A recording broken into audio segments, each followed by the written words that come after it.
మీతో కొంచెం మాట్లాడాలి. చెప్పు. చూడండి, నాకు నమ్మకం లేదు నేను ఈ జబ్బు నుంచి బయటపడతానని. ఎందుకు అపశకున మాటలు మాట్లాడతావు? డాక్టర్ చెప్పాడుగా నీకు తగ్గిపోతుందని. మరి ఎందుకు దిగులు పడతావు? దిగులెందుకుండదు?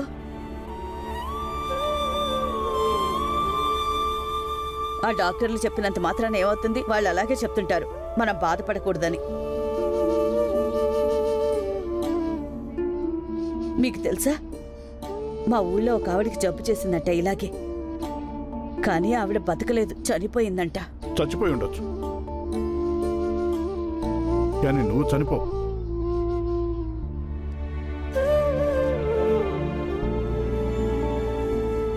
ఒక జబ్బు వల్ల కొంతమంది చనిపోతారు, కానీ కొంతమంది చనిపోదు. ఇదిగో భీమాబాయి, నన్ను వదిలి నువ్వు వెళ్ళడానికి వీల్లేదు.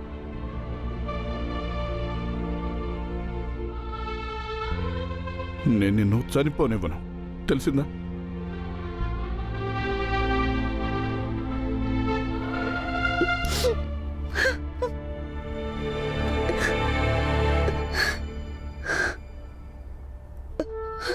సరే సరే, చచ్చిపోలేండి.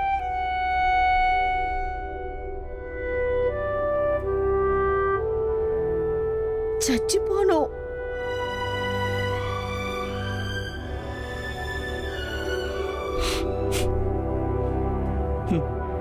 ఏమండి, నా మాట వినండి. మన అమ్మాయిలిద్దరికి పెళ్లి చేసేసేద్దాం. అది నేనున్నా లేకపోయినా కనీసం నా కళ్ళ ముందు వాళ్ళ అత్తారింటికి వెళ్ళడం చూస్తాను. భీమాబాయ్, ఎప్పుడు ఎక్కడ ఎవరితో పెళ్లి నిర్ణయించుంటే అది జరుగుతుంది. నువ్వెందుకు దిగులు పడతావు? అలా ఎలా జరుగుతుంది? దానంతట అదే జరుగుతుందా? మన ప్రయత్నం మనం చేయాలి కదా. చూడండి, నేను మన జాతి వాళ్ళ కొందరికి చెప్పుంచాను. ఆహా, ఇంకా గంగకు కూడా కబురు పెట్టాను, మంచుల కోసం ఒక మంచి అబ్బాయిని చూడమని. ఒకవేళ మంచి అబ్బాయి దొరికితే పెళ్లి చేసేసేద్దాం. వదినా వదినా, ఈరోజు వంట ఏం చేద్దాం? అత్త, ఈరోజు తీపి రొట్టెలు చేవా?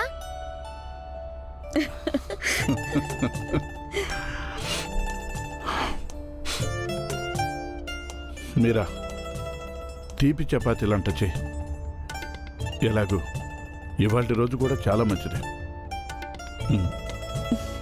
పద్ధతినా? బెల్లం చపాతీలు చేద్దాం. చెప్పిన విషయం గుర్తుపెట్టుకోండి.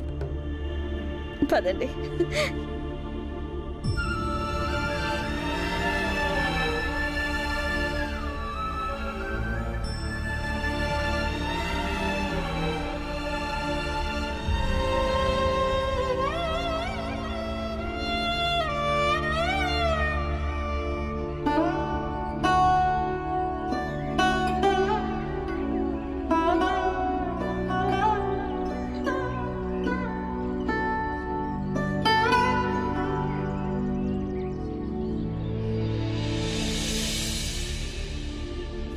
గుడ్ మంజుల, వెరీ గుడ్. ఇప్పుడు నిన్ను చూస్తుంటే నాకు నమ్మకం కలుగుతోంది. పూనాలోని మహాత్మా పూలే మహావిద్యాలయం ద్వారా నువ్వు పరీక్ష రాయగలవని. దాంట్లో నువ్వు ఫస్ట్ వస్తావు. ఇలాగే మనసు పెట్టి చదువు. ఏమండి, అల్లుడు గారు వచ్చారు, రండి. నమస్తే అత్తయ్య. రండి అల్లుడు గారు, రండి, కూర్చోండి. భీమాబాయ్, నువ్వు అలా నిలబడి ఉన్నావేంటి? అల్లుడి గారు వచ్చారు, వెళ్ళి టీ అది ఏర్పాటు చేయి. వెళ్తున్నాను. అరే అత్తయ్య, టీతో పాటు ఏమైనా మిఠాయిలు కూడా తెప్పించండి. ఒక మంచి శుభవార్త తెచ్చాను. శుభవార్త? ఏంటా శుభవార్త? అదే, మన మంజులకి ఒక మంచి సంబంధం కుదిరింది.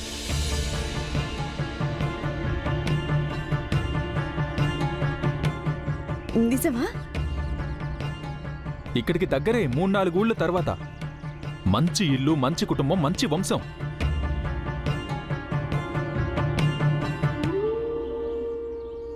అబ్బాయి మా బంధువుల కుర్రాడే. అలాగా? నేను ఇవాళే వాళ్ళతో అన్ని విషయాలు మాట్లాడాను. ఇక మిగతా విషయాలు మీ దగ్గర అనుమతి తీసుకుని మాట్లాడతాను. నేను చేసుకోను పెళ్లి గిల్లి.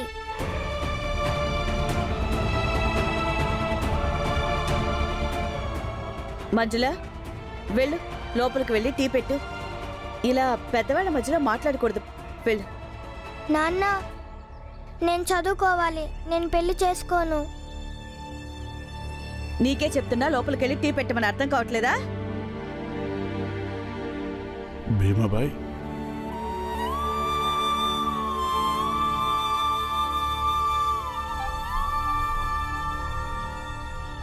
చూడు మంజుల, ఆడపిల్లలు వాళ్ళ పెళ్లి విషయంలో ఈ విధంగా కల్పించుకోకూడదు. ఆడపిల్లలు ఈ విధంగా తమ పెళ్లి విషయంలో కల్పించుకోవడం మంచి పద్ధతి కాదు. కానీ అమ్మా. చూడు మంజుల, మంచిగా చెప్తున్నాను. తల్లిదండ్రులు నిర్ణయిస్తారు తమ పిల్లల పెళ్లి ఎప్పుడు చేయాలో, ఎలా చేయాలో. కానీ అమ్మా, ఇది నా పెళ్లి విషయం కదా, మరి మీరెలా నిర్ణయిస్తారు నా ఇష్టం లేకుండా? ఆరిందలా మాట్లాడుకో. భీమాబాయ్, నే-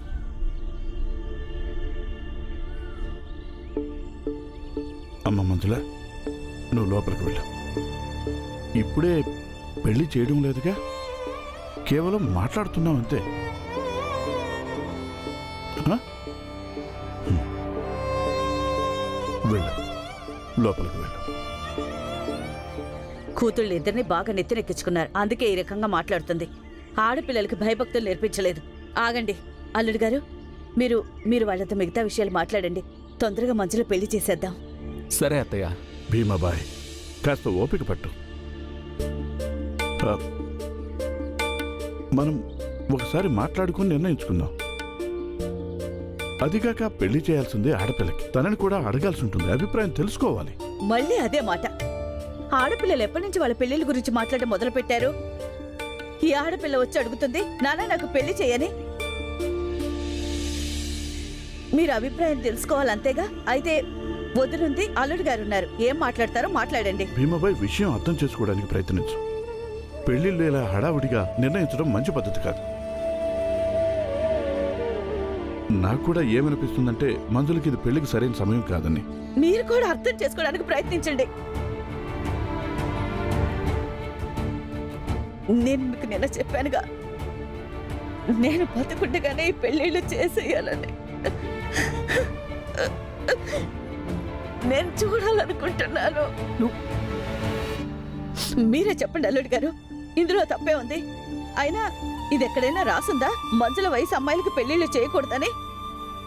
ఈ చుట్టుపక్కల ఎవరైనా అడిగి చూడండి. ఆ, అది నిజమేగా. కానీ ఆ అమ్మాయిలు మా అక్కలాగా చదువుకోరు.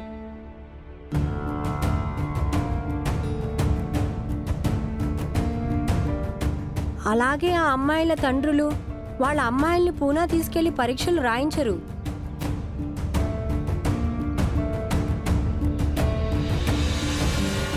చూడు భీమా, నువ్వింకా అంత పెద్దవాడివి అవ్వలేదు ఇంట్లో ముఖ్యమైన విషయాల్లో నీ సలహా తీసుకొని నిర్ణయించడానికి. నీకు స్కూల్కి టైం అయింది, నువ్వు వెళ్ళి స్కూల్కి. తీసుకోండి అల్లుడు గారు. కానీ పెళ్లి చేసుకోవాల్సింది ఎవరో వాళ్ళకు కూడా ఇష్టం ఉండాలిగా.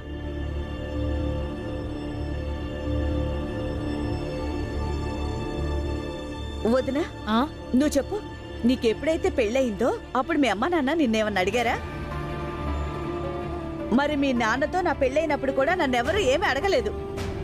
చూడు భీమా, పిల్లలకి సంబంధించిన కొన్ని నిర్ణయాలు వాళ్ళ మంచి కోసం వాళ్ళ తల్లిదండ్రులే తీసుకుంటారు, పిల్లల్ని అడగకుండా. ఇక్కడెవరూ అమాయకులు లేరు, అందరూ తెలివైన వాళ్ళే. వెళ్ళండి, మీరిద్దరు స్కూల్కి వెళ్ళండి. నాన్న, నువ్వు ఏమి మాట్లాడవేంటి? అంటే నీకు కూడా ఈ పెళ్లి ఇష్టమేనా? చూడు భీమా, ఇప్పుడు ఇంట్లో అందరూ ఈ పెళ్లిని వ్యతిరేకించినా ఈ పెళ్లి జరిగి తీరుతుంది.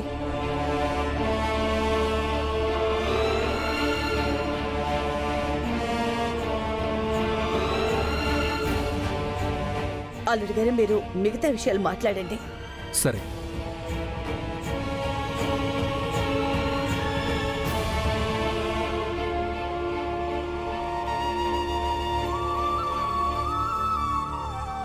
ఏడ్చింది చాలు, ఇక ఆపు.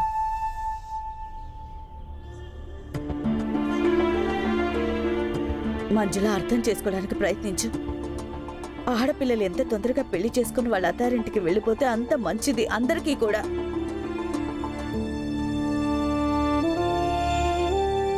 అమ్మ నేను చదువుకోవాలి. నాకు పెళ్లి చెయ్యాలనుకుంటే అప్పుడు పూనాలో అప్లికేషన్ పెట్టించింది ఎందుకు? ఒకవేళ చదివించకపోతే చిన్నప్పుడు చదవడం రాయడం నేర్పడం ఎందుకు? ఆహా, అంటే భీమాలాగా నువ్వు కూడా ప్రశ్నించడం మొదలు పెట్టావా? నాకు ఎదురు తిరిగి మాట్లాడతావా? మాట్లాడు, మాట్లాడు. నేను చూస్తాను ఈ తల్లికి వ్యతిరేకంగా కూతురు ఎలా మాట్లాడుతుందో. మాట్లాడు. ఈ సమాజం ఇంతే అమ్మా. ఆడపిల్లలు ఎంత మాట్లాడినా ఎవరు వాళ్ళ మాటలకి విలువ ఇవ్వరని అందరికీ తెలుసు. నేనేమైనా తిరుగుబాటు చేస్తానా? ఎదురు ప్రశ్నిస్తానా? మీరందరూ ఎప్పుడు ఎవరిని పెళ్లి చేసుకోమని చెప్పినా నేను చేసుకుంటాను.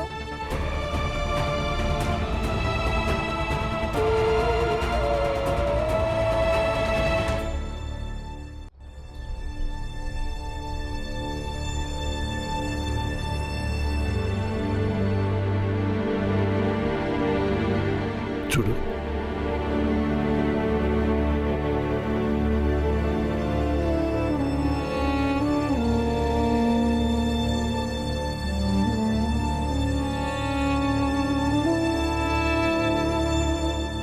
చూడు భీమబాయ్, ఏ పని చేయడం వల్ల మనకి బాధ కలుగుతుందో ఆ పని చేయకూడదు.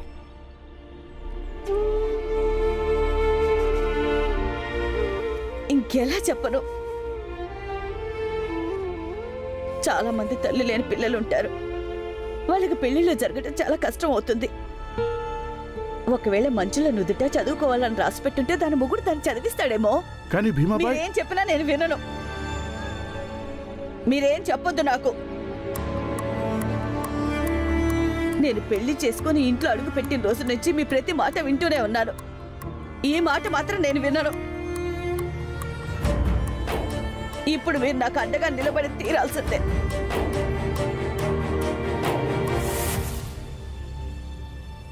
నాన్న నువ్వు ఏమి మాట్లాడవేంటి? అంటే నీకు కూడా ఈ పెళ్లి ఇష్టమేనా? ఇప్పుడు ఈ ఇంట్లో అందరూ పెళ్లికి వ్యతిరేకించినా సరే ఈ పెళ్లి జరిగే తీరుతుంది. అమ్మ పంత ముందు నాన్న కూడా ఓడిపోయినట్టున్నారు. నేను ఏమి చేసైనా సరే ఈ పెళ్లి ఆపి తీరాలి. ఎందుకంటే నాకు తెలుసు నేను తులసి పెళ్లిని చూడలేనని.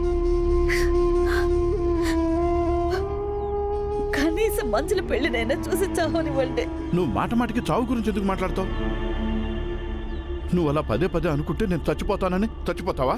ఈ మాయదారి నొప్పి చూడండి, నా తల్లో చాలా భయంకరంగా ఉంటుంది.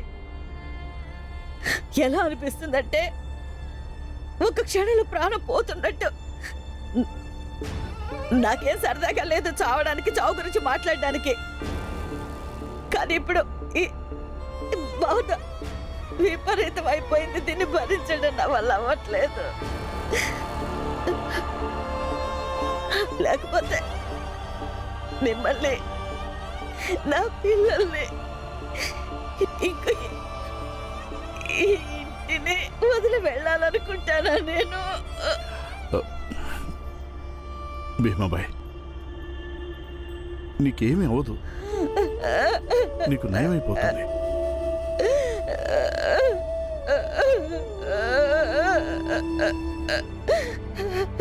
అమ్మా, నానా, నానా.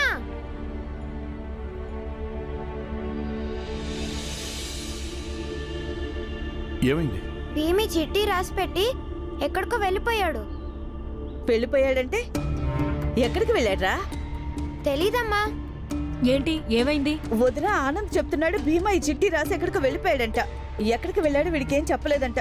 మీరు చదవండి ఏం రాశాడు అందులో.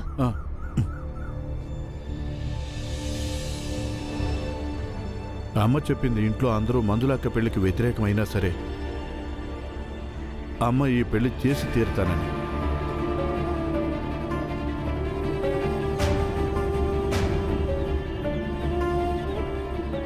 కానీ నేను ఈ పెళ్లిని వ్యతిరేకిస్తూ కూడా ఈ పెళ్లిలో భాగం పంచుకోలేను.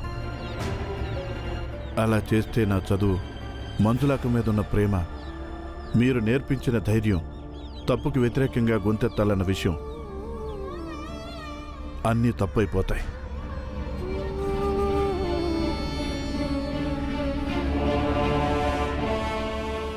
ఇదేంటి వీడు భీమా, వదినా భీమా, భీమ్ భీమ్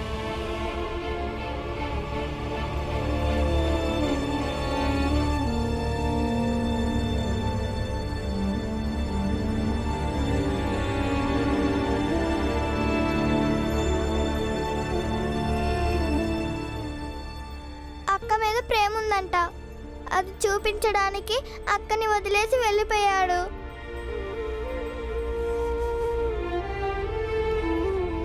ఎప్పుడు వాడి ఇష్టం వచ్చినట్టు చేస్తాడు.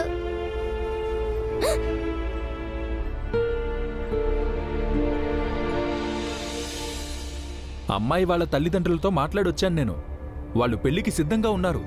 చాలా సంతోషం వాళ్ళు ఈ పెళ్లి ఒప్పుకున్నందుకు. కానీ నువ్వు ఈ పెళ్లి విషయంతో పాటుగా ఇచ్చిపుచ్చుకోవటాల గురించి మాట్లాడావా? తర్వాత ఏమీ జంజాటం ఉండకూడదు. ఏవైతే మేము అడిగామో వాటిలో ఏం తక్కువ అవ్వకూడదు. అబ్బా, నేను మాట్లాడుతున్నాను కదే, ఇంటికి పెద్ద నేనా నువ్వా? చూస్తున్నావు కదా, ఎందుకంటే ఒక్కడే కొడుకు మిగిలాడు. అదే మా పెద్ద కొడుకు పెళ్లిలో తీరని కోరికలు ఏమైతే ఉన్నాయో అవి చిన్న కొడుకు పెళ్లిలో తీర్చుకోవాలనుకుంటుంది. మీరొక్కసారి ఊ అనండి చాలు. కట్న కానుకలదేముంది? 2 సామాన్లు అక్కడ, 2 సామాన్లు ఇక్కడ. 2 కుటుంబాలు ఒకటే అనుకోండి. లేదు లేదు, 2 సామాన్లు అక్కడ, 2 సామాన్లు ఇక్కడా కాదు. సరిగ్గా లెక్కపెట్టి మొత్తం సామాన్లు నాకు ఒకేసారి ఇవ్వాల్సి ఉంటుంది. లేదంటే నేను పెళ్లి పందిర్లోంచి తిరిగి వచ్చేస్తాను. నువ్వు దాని గురించి ఏం బెంగపడకు బాబాయ్. అన్ని నీ ఇష్ట ప్రకారమే జరుగుతాయి. మీరు కేవలం టైము తారీఖు నిర్ణయించుకోండి. అయితే మరి రేపే నిశ్చితార్థం వేడుక పెట్టుకుందాం, ఏమంటావ్? ఇక నిశ్చితార్థం అయ్యాక పెళ్లి తారీఖు నిర్ణయించుకుందాం. సరే, అలాగే చేద్దాం. నేను వెళ్ళి చెప్పొస్తాను. వస్తాను బాబాయ్. మంచిది బాబు, మంచిది. చూసావా, నీ కొడుకు పెళ్లి నిశ్చయం అయిపోయింది. ఇక ఏర్పాట్లు మొదలెట్టండి. ఒకసారి ఈ మరిదిగారిని కూడా అడిగితే బాగుంటుంది. ఏంటి అడిగేది? అసలు ఎందుకు అడగాలి అంట? మేం వాడికి తల్లిదండ్రులం అమ్మా. వాడికి మేము మంచే చేస్తాం. నీతో పెళ్లి చేసే ముందు మా పెద్ద కొడుకుని గనక అడిగుంటే అసలు నీ దరిద్ర మొహం చూస్తే వాడు పెళ్లే చేసుకునేవాడు కాదు. బాగా చెప్పావు. ఇచ్చిపుచ్చుకోవడాలు, ఇంకా ఆ మనుషులు మంచోళ్ళు అయితే గనక ఆ సంబంధం ఖాయం చేసుకోవడమే. సేట్ గారు, సేట్ గారు బయటికి రండి. బయటకు వచ్చి మీ కొడుకు ధ్రువాకి శుద్ధీకరణం చేయించండి. మీరేమనుకుంటున్నారు? మీరిలా ఇంట్లో ఏదో మూల నక్కి దాక్కుంటే అప్పుడు మీ కొడుకు శుద్ధీకరణం ఆలోచన మీ సమాజం వాళ్ళు వాళ్ళ బుర్రలోంచి తీసేస్తారా? లేదు, అలాంటి భ్రమలేమీ పెట్టుకోకండి.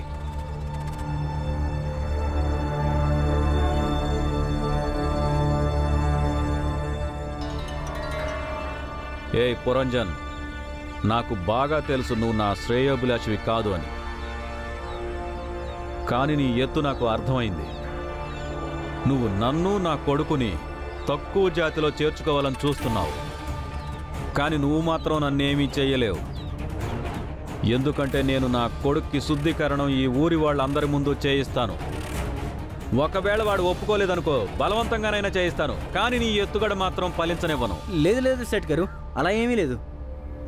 నా ఉద్దేశం మిమ్మల్ని ఇబ్బంది పెట్టాలని కానే కాదు. నేను కేవలం మీ మానసిక పరిస్థితిని అర్థం చేసుకుని దాన్నే మీ కళ్ళకు కట్టినట్టు చెప్తున్నాను. సమాజంలో నుంచి బహిష్కరించబడతామన్న భయం ఎంతో భయానకంగా ఉంటుంది.